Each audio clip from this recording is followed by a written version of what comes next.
নবী বলছেন আত-তাজির আস-সাদিক আল আমিন ইয়াকুনু ইয়াউমাল কিয়ামা মা শুহাদা ওয়াস আমবিয়া ওয়াস সিদ্দিকিন। সত্যবাদী বিশ্বস্ত ব্যবসায়ী বিচারের মাঠে নবীগণের সাথে থাকবেন।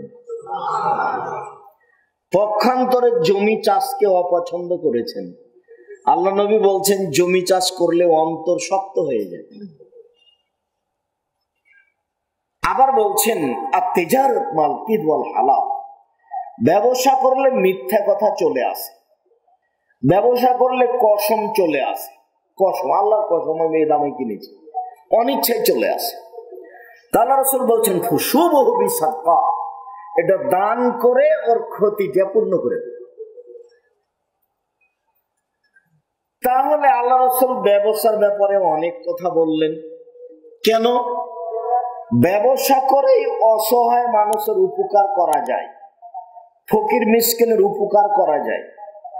চাকরি করলে তা করা যায় না। চাঁপাইনবাবগঞ্জ রাজশাহীর মানুষেরা চাকরি করে, যে বেতন মাসে পায় ওটা 25 দিনে শেষ হয়, আর 5 দিন ধার কর্জ করে চলে।